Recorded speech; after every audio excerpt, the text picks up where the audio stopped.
Hi guys, my name is Myonna and today I'm going to be recommending you books by Black authors. So this book has a wide variety of genres because I read a lot of genres and I just couldn't, I wanted to do this video but I wanted a good selection of books for this video, and honestly I don't know why I've been putting it off. These aren't going to be all underrated books or anything like that. These are just books that I love by Black authors that I just wanted to talk about, and how much more simpler could I get to really talk about these books. So let's just get into it. So the first book that I want to talk about is My Sister the Serial Killer. I just read this book in July. I gave it 4 out of 5 stars. I love it. It is a thriller, even though to me it's not really a thriller. To me it's more so of a literary fiction, and it just has a serial killer aspect. It is about this girl whose sister is a serial killer, and she is always her sister is an influencer. She's really pretty, everyone loves her, but she has a problem with killing men, and the main character is always cleaning up her sister's mess. And it gets to the point where her sister starts to go after this guy that she really, the main character, likes, and the sister just goes with it. She's like, okay, whatever. And then she's like, no, I want this man. So she tries to warn him and he just does not believe her. And it's just the sister being an unhinged menace, and I loved it. I absolutely loved it. The sister in this book was so unhinged. We have to stand. I loved her. The next book I have to recommend is Lilac by B.B. Reed. Now this is for all my reverse harem girlies. This is one of my favorite reverse harem books, and I'm so glad it was written by a Black author. Unfortunately the main character is white, but in my mind she's Black, so I don't care. But this book, gay. Okay, so this book is about this girl and she plays guitar or something, and so there's this band and one of their members had died, and they're basically going on a reunion tour, and so they need someone else to play whatever instrument he played. She happens to play it, so she goes to audition for this group and she gets it in, but they do not like her. So it's kind of a little hate to love, and it's really long. And I love this book because if there's a relationship between all of the people, sometimes in reverse harem there's the guys connect to the girl, but in this book they all are interested in each other, and there's and so I really love when they're all interested in each other instead of just the girl. Then the next book we have is Catherine House. So this is another case of the author being Black and the main character being white, but I really didn't mind it. This one is a dark academia book. Like I said, I did talk about this book in one of my previous videos, and someone commented and said that the author was Latina, but the author is Black. I googled it myself. I read an article. She is Black. She could be Afro-Latina. Didn't say that in the interview. She only implied that she was Black, so we're just gonna go based off that. So I just wanted people to know. So yeah, this one is a dark academia book. You guys know I love dark academia, okay? I eat up dark academia. So this book is crazy. It is about this girl who goes to the school, and it's a college, so it's a dark academia that obviously takes place in college. This is why I love dark academia, and it's for higher learning, and it doesn't really have a plot. Honestly, that's why I'm struggling to explain it. So it takes place around the 4 years, and it's just crazy. It is just crazy. Nothing is explained, nothing really makes sense, but it makes sense, if that makes sense. There's a little weird bunny plot line in there, not bunny the book, but a bunny plot line, and I just thought this book was really good. There's this thing that they have in the school where if you basically if you get in trouble, they strip you naked and they make you stay in this room in a tower, and it's just crazy. It's just insane, absolutely insane. The next book I have to recommend is Sweet Hand. I do own this book, but it's all the way over in my romance shelf and I'm not going over there. So this book is a romance book. It is about this girl who bakes, and there's this guy that she hates, and they run in the same friend group, and her friends are getting married, so they can't stay away from each other, but they also can't stay away from each other.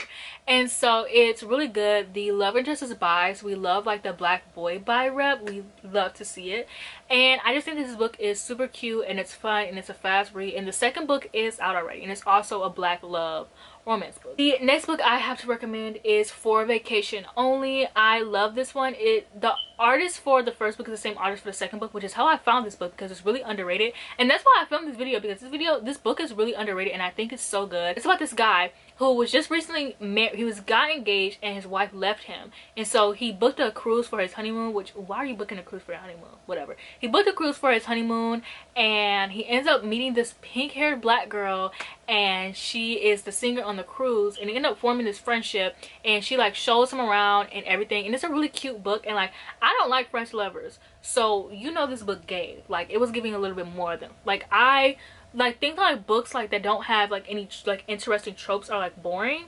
But personally, I just really love this book. The next book I have to recommend is The Secret Lives of Church Wives. So this one is about obviously like the secret lives of church wives, and it has like queer rep, and it just talks about like literally everything. And I really like this book.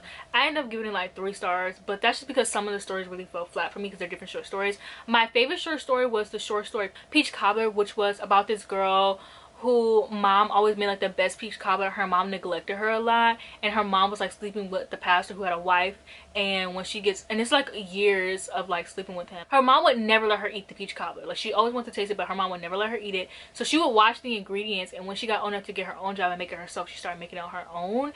And the story just centers around peach cobbler, and I love me some peach cobbler. So I really love that, and I really love like the story like neglect and resentment, and the book talks about a lot of good things, but that story specifically just really stuck out to me. The next book we have is Get Rich or Lie Trying. This one is a non-fiction book. This one is just basically about social media, and it talks about like cancel culture. It talked about Fashion Nova. It talked about BBLs. Really interesting. I do think that the author kind of did put his own opinions into the book too much. It does also even talk about the Black Lives Matter movement. The author is a British black author though, so I felt like his stance on it kind of wasn't needed because, you know, he's not from America, so he doesn't really understand like the Black Lives Matter movement and things like that. So like I don't really like his opinion on that, but everything else was good. Like I knew that Fashion Nova, like they weren't working their workers right, and like they were working in a warehouse, but like to the extent was like actually disgusting. And then I also learned that almost all of their clothes have rat pee on it. So, and then the next book I have is Call Baby. This one is for my magical realism girly. So this one is basically about this woman who wants to have a baby and she keeps struggling to have one. So she hears about this thing called Call, and she basically goes to this other black family who owns Call. Call is like this magical thing, and it's like a piece of your skin, because sometimes like the characters will be like, oh, I'm playing with my Call, and I'll be like, ugh, absolutely disgusting. Disgusting, but whatever. So yeah, she wants to get caught, and the family denies her for it. She ends up going crazy, and her husband ends up leaving her, and her niece is pregnant, and her niece ends up giving the baby up, and the baby goes to the family with the Call, and the baby is a Call baby. And I just thought it was like a really interesting story about like generations. I love like black books that follow generations, and that's definitely what this is, and it was just really interesting to read. And then I have The Time I Got Drunk, which is a fantasy book. It's like The Time I Got Drunk and Threw a Potion at a Demon, and then The Time I Got Drunk, and I forget what these books are called, but you can see by the posters. I had so much fun reading these. These are so, I want to say cute, but the smut in the book wasn't nothing cute about the smut now. The smut gave. It's really quick. They're short reads. It's about this girl. Oh, it's The Time I Got Drunk and Saved the Demon. Okay, that's what it's called. So it's about this girl, and she lives in this like fantasy world. It's a really good fantasy world, by the way. And she's at this party, they're celebrating something. She gets drunk. She goes into the woods. One of like the neighborhood badass kids like tries to like rob her, and she's like, listen, I know who you are. Like, there are only certain kids with red hair in this town. Like, I know exactly who you are. And he's like running off, and she ends up like finding this demon in the woods, and he ends up like chasing her. She throws cinnamon at him, and the cinnamon actually ends up like breaking like this curse for a second. Like, he disappears. She tells her family, they're like, girl, you're crazy. He comes to their doorstep. He's like, yeah, this cinnamon that you saved me, like the cinnamon that you threw at me, it just saved me. Your queen is actually evil, and we need to go on this adventure to, I think it's like to break these amulets or whatever. And it's an adventure story, which I don't like adventure stories, but this one was written so well. Like, it had like so much like smut. Oh, Apple's here. Say hi, Apple. I love you.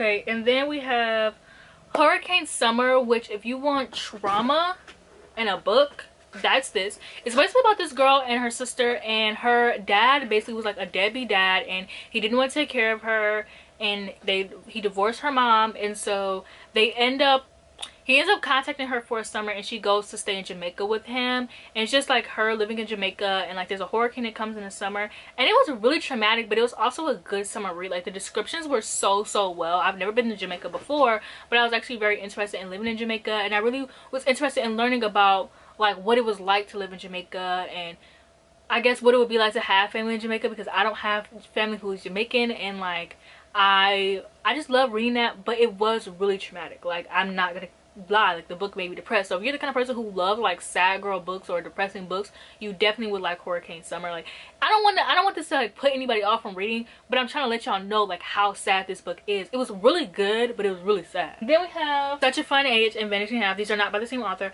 Apple accidentally spilled juice on them, so now these covers are stuck together, and I'm so sad. But Such a Fun Age, this book is about this girl who is racially profiled in a grocery store, and she's a babysitter, and she is babysitting this white baby, and she's a black girl, and they think that she like kidnapped this baby. And the book doesn't even really follow that. It like follows the events afterwards. There's like this white man who like records everything, and they end up starting like this romance, and it's just like the microaggressions that she deals with her nanny, and basically her nanny hiring her for diversity points, and just to seem like she just like is just so like woke and things like that. And then we have The Vanishing Half, which is about two sisters. They're both really light. One marries a black man and one marries a white man. So one passes off as black and one passes off as white, and it follows their lives and their children. And the one who marries a white man doesn't really know, like her husband doesn't know that she's not white, and so her kids like don't know that they're like technically not really white either. And I just, yeah, both these books, I read both of these books last summer, and they were just really similar to me. That's why I'm like putting these together. So then I have like two actual like the same author, two books by the same authors. So I have The Poet X and Clap When You Land. I personally don't like When the Fire's on High. I don't really know why. I guess I just didn't really care about the characters or anything. So like I would recommend that as well, but I recommend these two the most because these are my favorite. I love Clap When You Land, loving Poet X. I remember when I read The Poet X, I like didn't really care to read this book because everyone kept hyping it up, and I just didn't care to read it. And I remember one day I read it, and it was 2 summers ago. I was having a really hard day and in the house, and so was my brother. So we just went outside, and I was reading, and he was playing in the water, and it was just like such a chill day. And like I read this book at like the perfect time, and like I have nostalgia problems, so this book is just really nostalgic for me. And so this book is just about this girl, and it's just her like growing up and growing into her body and living in a Christian home, and just like how like, and just being Dominican, and how like, but yeah, I really love like the topic of having like your body like growing, and like having like women of color like, having bigger boobs and like being sexualized by that, and like it's not your fault, but like once you start wearing certain clothes you're seen as like fast. And like, look, I've never had to experience though, luckily, but I've seen like women in my family be treated like that, or people in school, because I went to my majority black school, and we had to wear uniforms, and so a lot of the girls like they were sexualized without even trying to be sexualized. Like, we literally had to wear skirts, and like literally kids were like being like, children were being like slut shamed and sexualized, even though it wasn't our fault at all. And so I grew up watching that in my own eyes. So reading that like about this book, and like this double standard between boy and girls and households, and it just this book just really hit home for me. And then we have Clap When You Land, which is about this father who ends up dying on a plane, and the girls end up finding out that they're both sisters. And I just really love this book. It has queer representation, and I love the way that I just love the way that Elizabeth Acevedo writes. She writes in poems, and I just love these. I think the reason why I didn't like When the Fire Was on High, because I think I prefer when she writes in poems versus when she writes actual stories for some reason. I don't know. And I don't even like poetry, so me liking Elizabeth Acevedo, I think that's also why I didn't want to read these. Was this one reading poetry? Yeah. So I think also that's why I didn't want to read this book when I read it. But also like, I don't even like poetry, and I ate these books up. Okay, so the next book I have is The AI Who Loved Me by Nicole. This one is like, I think like an Audible exclusive or something, or like it's only on Audible, or it's only on Kindle Unlimited. I don't remember which one it is, but I just read this book because I was like trying to get more into Nicole before When No One Is Watching came out, and I read this book and I absolutely loved it.